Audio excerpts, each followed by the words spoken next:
Aujourd'hui, 5e dimanche du Carême, était prévue dans notre diocèse la célébration de la Journée mondiale de la jeunesse au stade Iba Mar Diop. Rattrapés par cette pandémie du Covid-19, nos évêques ont eu la sagesse de surseoir à cette organisation. C'est pourquoi, dans l'esprit qui fait notre communion, nous nous rejoignons en Église Famille de Dieu par les moyens de communication télématique afin de partager avec notre Père évêque cette 35e Journée mondiale de la jeunesse. Merci à vous, Excellence Monseigneur Benjamin Ndiaye, qui avez tenu à travers cette célébration à garder la symbolique d'un jour que des milliers de jeunes attendaient avec enthousiasme.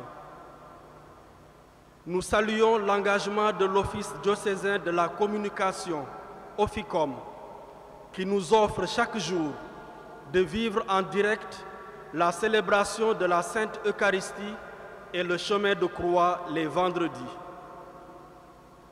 D'autres organes de presse s'engagent généreusement pour contribuer à faire communier le peuple de Dieu à la célébration des saints mystères. Avec nous ce matin, et pour les autres grands moments du calendrier liturgique, nous avons DTV et Radio Espérance.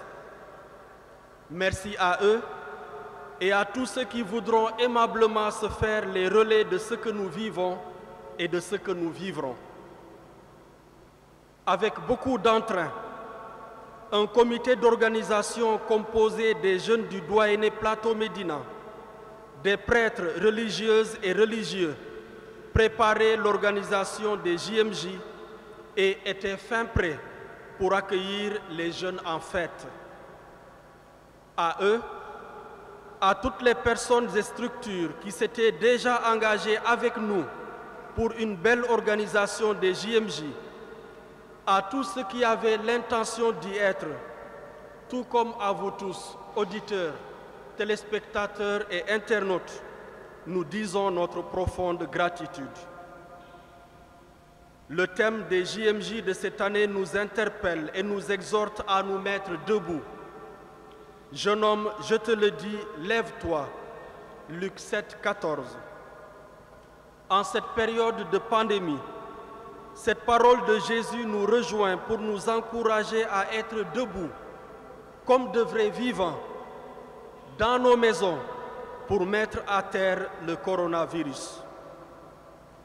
Ainsi, à l'instar de l'évangile de ce jour, qui nous parle de la résurrection de Lazare, nous ressusciterons dans le Seigneur pour plus d'engagement et de dynamisme dans notre Église diocésaine, qui est appelée à la vie et qui appelle à la vie.